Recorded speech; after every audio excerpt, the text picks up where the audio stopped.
তো just imagine তুমি আর তোমার বন্ধু একজন বড় রকমের ম্যাজিশিয়ান হতে চাও। সো এই ম্যাজিশিয়ান হওয়া যে খেলার মাঝখানে, তো তুমি এমন একটা ম্যাজিক তৈরি করো যে লাইক পৃথিবীর কেউই দেখেনি।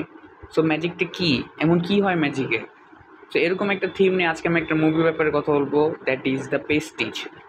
সো দ্য প্রেস্টিজ রিলিজ হয়েছিল 2006 সালে। এই মুভিটা ডিরেক্ট করছে ক্রিস্টোফার নলেন। অ্যান্ড তোমরা জানো ক্রিস্টোফার নলেন লাইক কী রকমের মুভি বানায়, লাইক লিটারালি মাইন্ড ফাক টাইপ মুভি।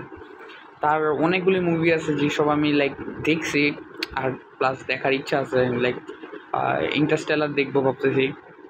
দেন তাছাড়া দেখছি ইনসেপশন, তারপরে হচ্ছে টেনেট। বা এই দুইটা মুভি লিটারালি মাইন্ড ফাক টাইপ মুভি। অ্যান্ড এরকম টাইপের একটা movie Prestige.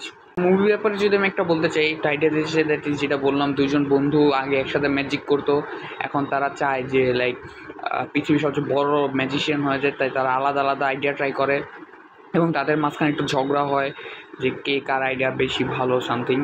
And at the end এমন একটা ম্যাজিক তৈরি করে যা লিটারেলি মানে লাইক লিটারালি হিস্টোরিতে কেউ দেখে না এরকম ম্যাজিক। অ্যান্ড আমি বেশি আইডিয়া দেবো না। তো স্টোরিটা এরকম সিম্পল, কিন্তু সিম্পলিসিটিতে যাওয়া উচিত না। লাইক লিটারালি স্টোরিটার মধ্যে সাসপেন্স আছে, দেন ম্যাজিক কীভাবে করে এটা আছে, দেন কী রকম মানে কী কী টাইপ ম্যাজিক আছে, ম্যাজিশিয়ানের লাইফ কীরকম, এইসব আছে। Plus the dark side of magic আছে, যে লাইক মানে ম্যাজিক করলে যে কী হয় এইসব আছে।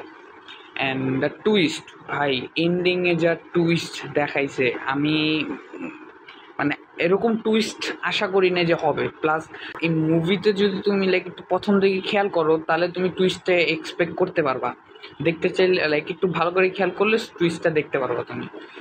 তো মুভিটা 18+ আমি বলবো না, সো 16+, সো 16+ আমি বলতে পারি মুভিটা। অ্যান্ড তুমি মুভিটা কোনো অনলাইন প্ল্যাটফর্ম পাবা না, সো তোমাকে ইন্টারনেটের ভালোবাসা ইউজ করে এটা দেখতে হবে।